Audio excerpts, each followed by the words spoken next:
नमस्ते दोस्तों, हमारे चैनल में आपका स्वागत है। आज हम आपको लेकर चलेंगे हावड़ा ब्रिज के इतिहास की यात्रा पर, एक ऐसा अद्भुत इंजीनियरिंग निर्माण जिसने कई चुनौतियों का सामना किया।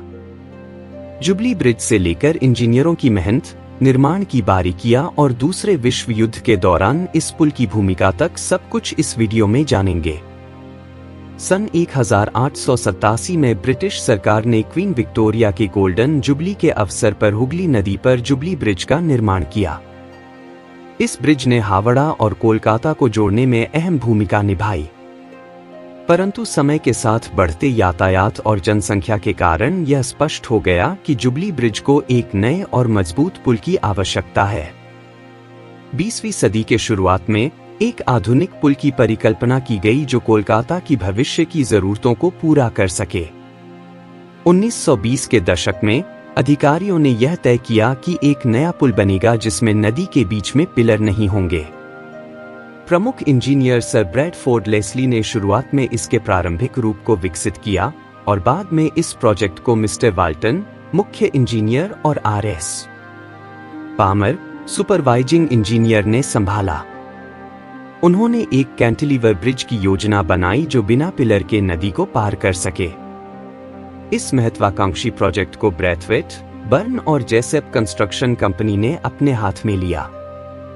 इस ब्रिज के निर्माण में उच्च शक्ति वाली इस्पात का बड़े पैमाने पर उपयोग किया गया। हावड़ा ब्रिज के निर्माण में कई कठिनाइयों का सामना करना पड़ा। सबसे पहले नदी के तल की मिट्टी का परीक्षण करना आवश्यक था ताकि यह सुनिश्चित किया जा सके कि यह ब्रिज के भारी वजन को सह सके। इसके अलावा कैंटिलीवर स्ट्रक्चर को इस प्रकार से डिजाइन करना भी चुनौतीपूर्ण था ताकि नदी के बीच में पिलर का उपयोग न हो। निर्माण में 26,500 टन से अधिक उच्च शक्ति वाली स्टील का उपयोग किया गया, जिसमें से अधिकांश इस्पात टाटा स्टील द्वारा प्रदान किया गया था। ब्रिज में सभी जोड़ केवल रिवेट्स से किए गए थे, जिससे इसकी मजबूती और भी बढ़ गई। कड़ी मौसम और कठिन परिस्थितियों में काम करते हुए कई दूरदराज से आए श्रमिकों को साइट पर ही ट्रेनिंग दी गई। निर्माण स्थल पर स्वास्थ्य और अन्य मुद्दे भी लगातार चुनौतियां बने रहे।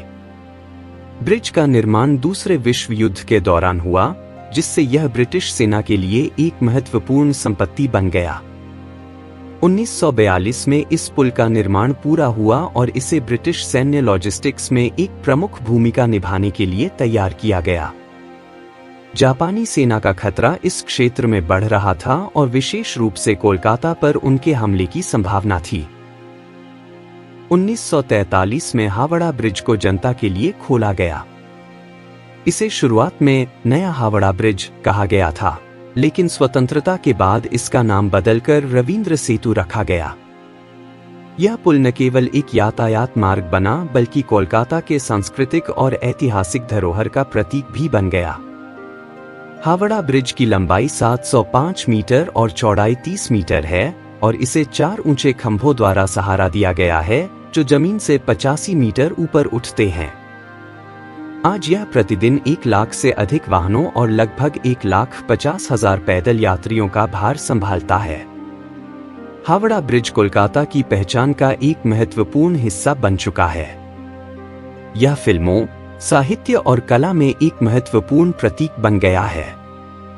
हावड़ा ब्रिज 1958 जैसी फिल्मों ने इसे भारतीय संस्कृति में और लोकप्रिय बना दिया है।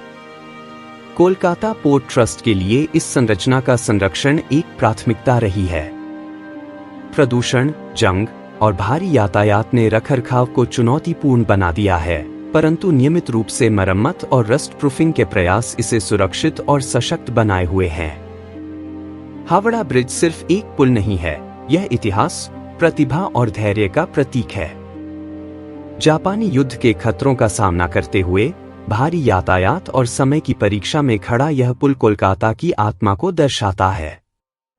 अगर आपको हावड़ा ब्रिज का इतिहास जानना अच्छा लगा तो लाइक, सब्सक्राइब और बेल आइकन को दबाना न भूलें।